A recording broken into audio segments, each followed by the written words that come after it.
Olá, vamos a mais uma aula da série Dispositivos Eletrônicos. Aula de hoje, chave eletrônica. Vamos revisar transistores, principalmente na região de corte e saturação, e o funcionamento de relés e contatores. Esses dois componentes vão nos auxiliar a construir uma chave eletrônica capaz de acionar um circuito de potência. Eu sou o professor Ângelo Márcio de Paula. Boa aula! Essas chaves eletrônicas já são amplamente aplicadas na indústria 3.0 pelo processo natural de automação que elas se encontram e potencializadas na indústria 4.0 com a revolução proposta pela internet das coisas, que permitem simples circuitos digitais controlarem os dispositivos de potência que são chamados de coisas, que estarão todos ligados e acessados pela internet.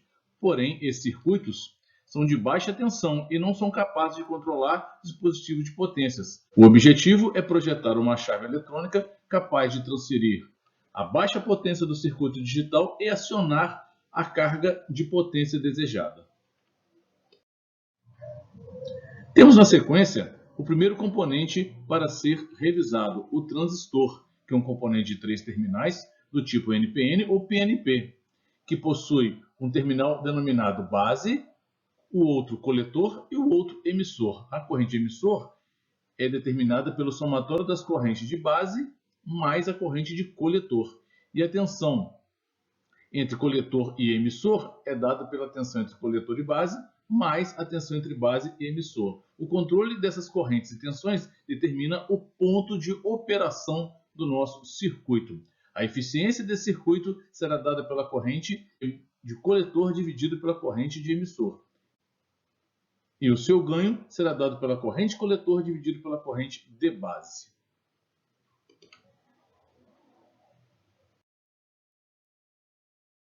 Polarização significa aplicar tensões CC em um circuito para estabelecer valores fixos de corrente e tensão.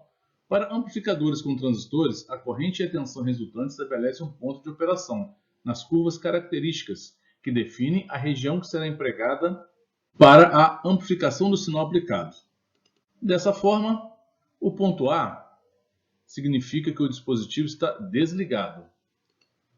O ponto B, se um sinal for aplicado ao circuito, a tensão e a corrente do dispositivo variarão em torno do ponto de operação, permitindo que o dispositivo responda tanto à excursão positiva quanto à negativa do sinal de entrada. O ponto C permitiria alguma variação positiva e negativa do sinal de saída, com os valores de pivô limitados pela proximidade com VCE igual a 0 volts e a corrente coletor igual a 0 mA. O ponto D está muito próximo da tensão máxima e do nível de potência com possibilidade de limitação de excursão do sinal positivo. Operação na região linear. A junção base-emissor tem que estar polarizada diretamente e a junção base-coletor polarizada reversamente. Operação na região de corte. A junção base-emissor tem que estar polarizada reversamente e a junção base-coletor polarizada reversamente. E a operação na região de saturação, que é o nosso ponto de interesse, a junção base-emissor tem que estar polarizada diretamente e a junção base-coletor polarizada diretamente também. Os tipos de polarizações estão relacionadas com o desenho que forma o circuito, obtendo o comportamento característico para atender às diversas necessidades. O nome que identifica cada circuito não é unanimidade entre os autores, trata-se apenas de uma questão de nomenclatura. Por uma questão de simplicidade e atender ao propósito desejado, toda análise e modelagem será feita com um circuito com polarização fixa.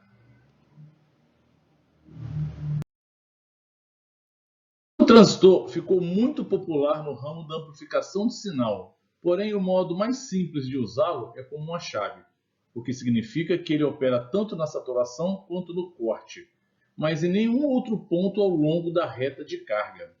Quando o transistor está saturado, ele funcionará como uma chave fechada do coletor para o emissor.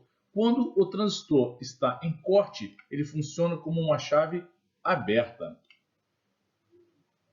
Temos que o ponto da chave fechada é determinada por VCC sobre RC. E o ponto de chave aberta, ou seja, corte, temos que o valor de VCE será igual a VCC. Olhe bem a ilustração. Temos o contator e o relé, ou seja, vários contatores e vários relés. Contator é contator e relé é relé. Não tem como confundir. Porém, na prática e usabilidade, eles são confundidos. Existe uma vasta quantidade de definições tentando diferenciar um relé de um contator. A definição que melhor caracteriza a diferença entre esses componentes está associada à carga que eles devem suportar. Os contatores são usados para as cargas com altas tensões, altas correntes ou ambas. Dessa forma, por definição, os relés são dispositivos de baixa potência. A definição correta passa pelo entendimento de vários requisitos encontrados em uma aplicação, conforme listado. Temos potência, voltagem, amperagem, tipo de alimentação, se o componente possui segurança interno, se a velocidade de chaveamento é importante, qual o consumo de energia, o custo, o tamanho, se ele vai ser utilizado com uma posição normal aberta ou normal fechado, a ligação se é de polo ou polo neutro, a classificação, a ligação a sobrecargas e ligação a carga ou controle. Os relés são caracterizados por funções que permitem a criação de categorias específicas de usabilidade, com grande influência na proteção do circuito, sendo essa proteção criada por uma lógica de funcionamento ou por alguma necessidade inerente ao circuito elétrico, como o relé de proteção, que monitora a tensão, corrente e potência. E, caso algum desses vá contra os limites definidos, eles geram alarmes ou isolam o circuito. Temos também os relés de monitoração, que monitora a condição do sistema, como a direção de potência, e gera o alarme de forma acurada. Também temos os relés auxiliares, que são usados em disjuntores e outros equipamentos de proteção para multiplicação de contato. E, por fim, os relés de fechamento, que são usados para conectar vários componentes e dispositivos dentro de uma rede do sistema como processo de sincronização. Não podemos confundir, então, relés com contatores, pois um contator é um comutador controlado eletromecanicamente, usado para chavear um circuito de energia elétrica. É tipicamente controlado por um circuito que tem um nível de potência muito menor que o circuito comutado, como um eletroímã de bobina de 24 volts, controlando um interruptor de motor de 230 volts. Contatores também são desenergizados por funções de aquecimento e sobrecarga. Mesmo após as definições de cada componente, acredito que ainda tem alguma dúvida em relação à sua definição. Vamos fazer uma comparação. Em relação ao dispositivo, o relé é um dispositivo de baixa potência, o contator de alta. Em relação à carga, no relé, o circuito de controle com baixa capacidade de amperagem, no máximo uns 15 amperes. Já o contator são usados tanto para baixa quanto para alta capacidade, passando dos 15 amperes.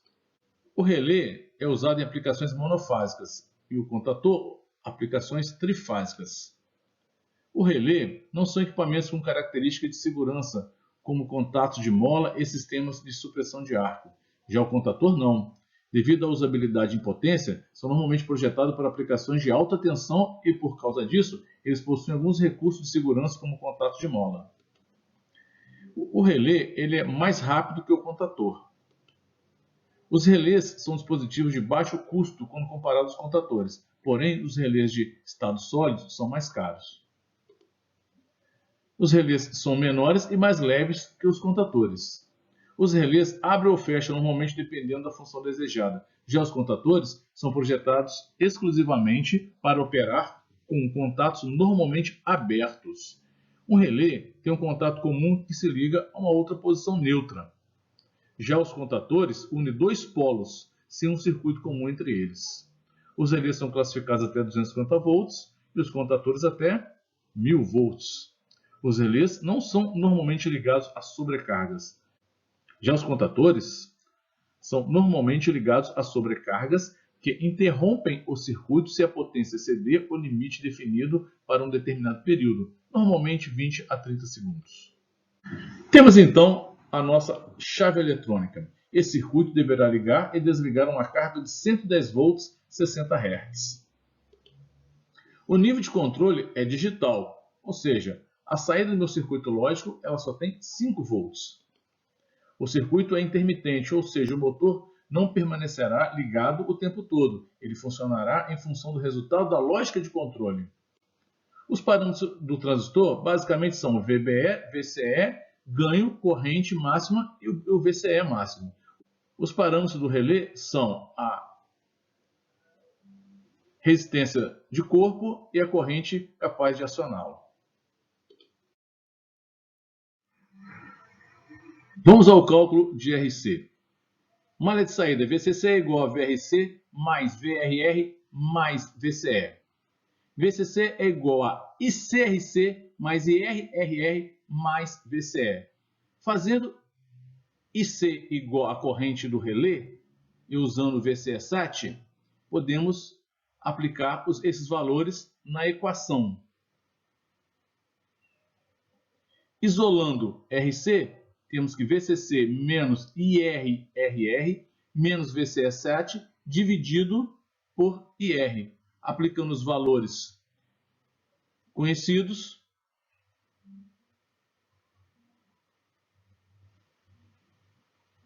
fazendo uma operação intermediária, 0,7 sobre 50 mA, temos que o valor de RC é igual a 14 ohms. E a sua potência, basta aplicar a fórmula da potência, RI ao quadrado.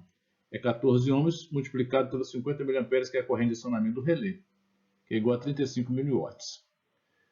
Na malha de entrada, determinamos RB, ou seja, o IB é igual à corrente coletor sobre o beta. Sabemos que a corrente coletor é a corrente de acionamento do relé, temos que 50 mA sobre 10, que é igual a 5 mA. A malha de entrada, VRB, é igual a VRB mais VBE, ou seja, RB é igual a VBB menos VBE dividido por IB. Aplicando os valores conhecidos, temos que RB é igual a 860 ohms. E a sua potência vai ser igual a RB que multiplica o quadrado da corrente da base. A potência será igual a 860 ohms, que multiplica os 5 mA ao quadrado. A potência é igual a 21,5 mW. Os valores calculados são RC 14 ohms e RB 860 ohms. Ao utilizar um circuito controlador com relé, devemos ter um cuidado especial. Quando o desligamos, é gerada em sua bobina, por indução magnética, uma corrente inversa, que acionou o circuito e que pode queimá-lo. Devemos utilizar o diodo Schottky. Ufa! Chegamos ao fim do módulo Chave Eletrônica. Agora o nosso Arduino já será capaz de acionar uma carga de potência. Eu sou o professor Ângelo Márcio de Paula e muito obrigado. Até o próximo módulo.